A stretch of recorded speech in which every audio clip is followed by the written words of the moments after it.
আসসালামু আলাইকুম, welcome to my channel. আশা করি সবাই ভালো আছেন। আজকে আপনাদের সাথে দুইটা কামিজ একসাথে কীভাবে কাটিং করবেন, পুরনো কামিজ থেকে মাপ নিয়ে সেটাই দেখাবো। প্রথমে আমি কাপড়টা মেলে নিচ্ছি। মেলে নেওয়ার পরে একটা ভাঁজ দিয়ে এই সাইড থেকে আরেকটা ভাঁজ দিয়ে নিচ্ছি। দুই পাশ থেকে দুইটা ভাঁজ দিয়ে 4 পার্ট করে নিয়েছি। এখানে একটা কামিজে কাপড় রয়েছে। এই কাপড়টাকে সুন্দরভাবে ভাঁজ করে নিতে হবে যাতে সব দিক থেকে কাপড়টা সমান থাকে, ভিতরে যাতে কাপড়টা গুছিয়ে না থাকে। এখানে দেখেন 4টা পার্ট রয়েছে। চাপড়ে কাপড়টা সুন্দরভাবে টান করে নিতে হবে। ভিতরে কাপড় গুছিয়ে থাকলে কিন্তু আপনার জামাটা ফিটিং হবে না সুন্দরভাবে। দেখেন এদিক থেকে একটা ভাঁজ দিয়ে নিয়েছি, এদিক থেকে একটা ভাঁজ দিয়ে নিয়েছি। দুই দিক থেকে ভাঁজ দিয়ে 4 পাটে করে নিয়েছি। এই কাপড়টা সুন্দরভাবে ভাঁজ করা হয়ে গেলে আরেকটা কামিজের কাপড় ভাঁজ করে নিব। প্রথমে সব দিক থেকে খুলে নিয়েছি। খুলে নেওয়ার পরে দুইটা মাথা একসাথে করে একটা ভাঁজ দিয়ে নিচ্ছি।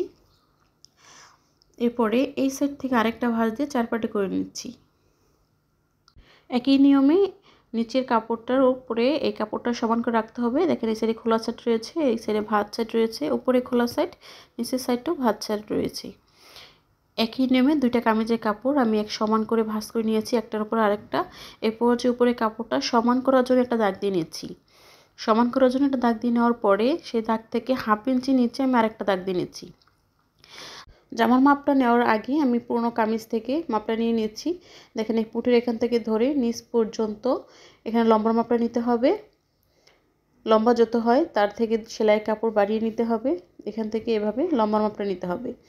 এরপরে দেখেন পুটের মাপটা কীভাবে নেবেন, এই হাতার সেলাই থেকে এভাবে ইঞ্চি টেপটা ধরতে হবে। আরেক হাতা পর্যন্ত সেলাই পর্যন্ত দেখেন এভাবে ধরতে হবে। পুট যত হবে তার 2 ভাগের 1 ভাগ নিতে হবে। এখানে 13 ইঞ্চি রয়েছে, 13 ইঞ্চির অর্ধেক নিতে হবে।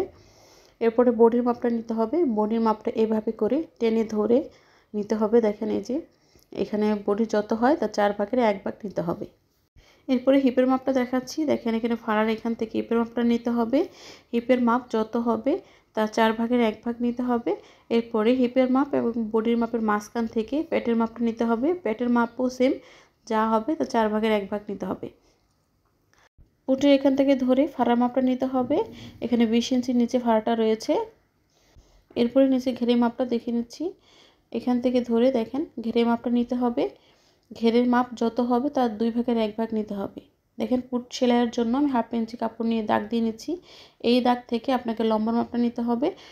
আমি আজকে কামিজটি 38 ইঞ্চি লম্বা তৈরি করব। 38 ইঞ্চিতে একটা দাগ দিয়ে নিচ্ছি। নিচ থেকে 1 থেকে 1.5 ইঞ্চি পরিমাণ কাপড় নিতে হবে। নিচে বর্ডারটা সেলাইয়ের জন্য এই দাগগুলোকে আমি স্কেলের সাহায্যে এভাবে টেনে নিচ্ছি। আজকের কামিজ কাটিং ভিডিওটি দেখলে আশা করি সবাই কামিজ কাটিং করতে পারবেন। আর যদি কোথাও বুঝতে অসুবিধা হয় তাহলে কমেন্ট বক্সে জানিয়ে দিন, আপনাদের জন্য রিপ্লাই দেওয়া হবে। নিচের মাপটা নেওয়ার পরে আমি এখান থেকে পুটের মাপটা নিয়ে নিচ্ছি। পুট নিচ্ছি 6 ইঞ্চি। 6 ইঞ্চিতে আমি একটা দাগ দিয়ে নিচ্ছি। নিচের দিকে আরমহলের জন্য 6 ইঞ্চিতে একটা দাগ দিয়ে নিচ্ছি। এই আরমহলের দাগ থেকে 6 ইঞ্চি নিচে আমি পেটের মাপটা নিয়ে নিব। এই পেটের মাপের এখানে দাগ দিয়ে নিচ্ছি। পেটের মাপ থেকে 6 ইঞ্চি নিচে হিপের মাপটা নিব। এখানেও 6 ইঞ্চিতে একটা দাগ দিয়ে নিচ্ছি। এই দাগগুলোকে স্কেলের সাহায্যে টেনে নিতে হবে। আমি এখানে 3টি দাগ দিয়ে নিচ্ছি। একটি বডির মাপ হবে, আরেকটিতে পেটের মাপ হবে, আরেকটিতে হিপের মাপ হবে। এই দাগগুলোকে দেখেন এভাবে টেনে নিচ্ছি। আরমহলের দাগটা টেনে নিচ্ছি। আরমহলের লম্বা দাগটা এভাবে টেনে নিতে হবে। আরমহলের নিচের দাগ থেকে বডির মাপটা নিতে হবে। বডি যা হবে তার 4 ভাগের 1 ভাগ নিতে হবে। এখানে আমি 40 ইঞ্চি বডি তৈরি করব। 40 ইঞ্চি বডির জন্য 10 ইঞ্চিতে দাগ দিয়ে নিয়েছি, সেলাইয়ের জন্য আর 1 ইঞ্চি নিচ্ছি। এই দাগ থেকে পেটের মাপটা নিতে হবে। পেটের মাপ এখানে হচ্ছে 32 ইঞ্চি, সেলাইয়ের জন্য আর 1 ইঞ্চি। 32-এর 4 ভাগের 1 ভাগ 8 ইঞ্চি দাগ দিয়ে নিচ্ছি। এরপর যে হিপের মাপটা নেব, হিপের মাপ যত হবে তার 4 ভাগের 1 ভাগ এবং সেলাইয়ের জন্য আর 1 ইঞ্চি নিতে হবে। দাগগুলোকে দেওয়া হয়ে গেলে দাগগুলোকে স্কেলের সাহায্যে মিলিয়ে নিতে হবে। শেপ অনুযায়ী বডির দাগ এবং পেটের দাগ এভাবে স্কেলের সাহায্যে মিলিয়ে নিতে হবে।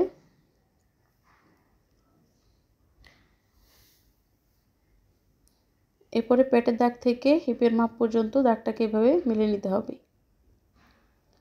দাগগুলোকে মিলিয়ে নেওয়ার পরে নিচে ঘেরের মাপটা নিয়ে নিচ্ছি। নিচে ঘের যত হবে তার 2 ভাগের 1 ভাগ নিতে হবে। 24 ইঞ্চি কোমরের জন্য এখানে 12 ইঞ্চি নিয়ে নিচ্ছি এবং সেলাইয়ের জন্য আরও 1 ইঞ্চি নিতে হবে। দাগগুলোকে দিয়ে নিচ্ছি। এই দাগ থেকে হিপের দাগ পর্যন্ত এভাবে করে স্কেলের সাহায্যে দাগটা মিলিয়ে নিতে হবে। হিপ থেকে নিচে ঘের পর্যন্ত দাগটা মিলিয়ে নেওয়ার পরে আমি এই দাগটাকে একটু গাঢ় করে নিচ্ছি যাতে আপনাদের বুঝতে সুবিধা হয়। এরপরে নিচ থেকে এখান থেকে দেখেন 1/2 ইঞ্চি কি 1 ইঞ্চি পরিমাণ আপনাকে এখানে ডাউন করে কাটিং করতে হবে, তাহলে কামিজটি সেলাইয়ের পরে কোনা ঝুলে থাকবে না। এরপর দেখেন আর্মহোলের শেপটা দিয়ে নিচ্ছি। আর্মহোলের শেপের জন্য আর্মহোলের লম্বার অর্ধেক থেকে একটা দাগ দিয়ে নিচ্ছি এবং কর্নার থেকে বক্সের কর্নার থেকে 1 ইঞ্চিতে একটা দাগ দিয়ে নিচ্ছি। এই দাগ থেকে এই দাগের সাথে আপনাকে আর্মহোলের শেপটা দিয়ে নিতে হবে। এরপরে গলার মাপটা নিয়ে নিচ্ছি। গলার চওড়া নিচ্ছি 2.5 ইঞ্চি। 2.5 ইঞ্চিতে আমি একটা দাগ দিয়ে নিচ্ছি। গলার লম্বা নিব 5 ইঞ্চি। 5 ইঞ্চিতে আমি একটা দাগ দিয়ে নিচ্ছি। আপনারা আপনাদের মেজারমেন্ট অনুযায়ী নিয়ে নেবেন, কারণ কেউ গলা ছোট পড়তে পছন্দ করে, কেউ বড়। এখানে আমি 5 ইঞ্চি নিয়ে নিচ্ছি। আপনারা যদি আমি দুই দিক থেকে গলাটা সমান কাটবো, সামনে পিছনে, আপনারা যদি গলা দুইভাবে কাটতে চান তাহলে অবশ্যই হাতা তালপাট কাটিং করতে হবে। গলার লম্বার মাপটা চড়া মাপটা এভাবে বক্স করে নিতে হবে। গোল গলা তৈরি করবো, এই জন্য বক্সের কোণা থেকে গোল গলার শেপটা দিয়ে নিতে হবে। সবগুলো মাপ দেওয়া হয়ে গেলে মাপ অনুযায়ী এখন কাটিং করে নিব। এরপর যে সবার কাছে রিকোয়েস্ট, যারা ভিডিওটি দেখছেন, ভিডিওটি সামান্য পরিমাণ ভালো লাগলে লাইক কমেন্ট এবং শেয়ার করে দিবেন, কারণ আপনাদের লাইক কমেন্ট এবং শেয়ার আমাকে নতুন নতুন ভিডিও করার জন্য উৎসাহ দেবে। আর অবশ্যই চ্যানেলটাকে সাবস্ক্রাইব করে রাখবেন। সাবস্ক্রাইব করার পর সাথে থাকা বেল আইকনে ক্লিক করে রাখবেন, তাহলে পরবর্তী ভিডিও নোটিফিকেশন সবার আগে পেয়ে যাবেন। দেখতেই পাচ্ছেন কামিজটি কাটিং করা হয়ে গেছে। এখানে দুইটা কামিজ আমি একসাথে কাটিং করে নিয়েছি। কাটিং করার পরে হিপের এখানে, বডির এখানে এবং পুটির এখানে হালকা কাটিং করে চিহ্ন দিয়ে নিচ্ছি, যাতে সেলাইয়ের সময় বুঝতে সুবিধা হয়। কামিজটি কাটিং করা হয়ে গেছে। এরপর আমি হাতাটা কাটিং করে নিব। আমার জামার কাটিং করার পরে নিচ থেকে যে কাপড়টা বের হয়েছে সেই কাপড়টা দিয়ে আমি এখন হাতাটা বের করে নেব। দেখেন দুইটা হাতার কাপড়ে আমি একসাথে ভাঁজ করে নিব। একটা হাতার কাপড় ভাঁজ করার পরে এই হাতার কাপড়ের উপরে আরেকটা হাতার কাপড়ও একই নিয়মে ভাঁজ করে নিতে হবে। এখানে 4 পার্টে 8 পার্টে কাপড় রয়েছে। দুইটা কামিজের জন্য এখানে 4টা হাতা বের হবে। হাতার কাপড়টি ভাঁজ করে নেওয়ার পরে আমি জামা থেকে হাতার মাপটা নিয়ে নিচ্ছি। দেখেন এভাবে করে হাতার যে সেলাইটা রয়েছে সেলাইয়ের থেকে লম্বার মাপটা নিতে হবে মুহুরি পর্যন্ত। এরপরে মুহুরি মাপটা নিতে হবে। এখানে 4.5 ইঞ্চি রয়েছে, 5 ইঞ্চি তৈরি করব। এভাবে হাতটা টান করে তারপরে মাপতে হবে। এরপরে মোহরার শেপটা দিয়ে দেখিয়ে নিচ্ছি। মোহরার শেপটা এখানে 8 ইঞ্চি রয়েছে। প্রথমেই এখানে কাপড়টা সমান করার জন্য আমি একটা দাগ দিয়ে নিচ্ছি। এই দাগ থেকে আমি 3 ইঞ্চি ভিতরে একটা দাগ দিয়ে নিচ্ছি। এই দাগগুলোকে আমি স্কেলের সাহায্যে টেনে নিচ্ছি।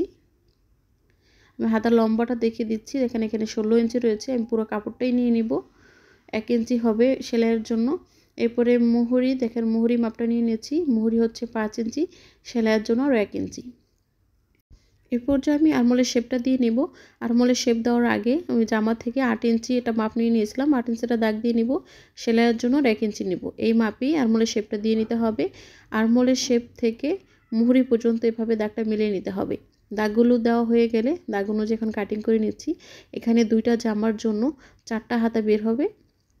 হাতাটা কাটিং করা হয়ে গেলে আমি গলার পট্টি কাপড়টা বের করে নিব। দেখতেই পাচ্ছেন হাতাটা কাটিং করা হয়ে গেছে। এখানে 4টা হাতা বের হয়েছে দুইটা জামার জন্য। এরপর যে আমি গলার পট্টি কাপড়টা বের করে নিব।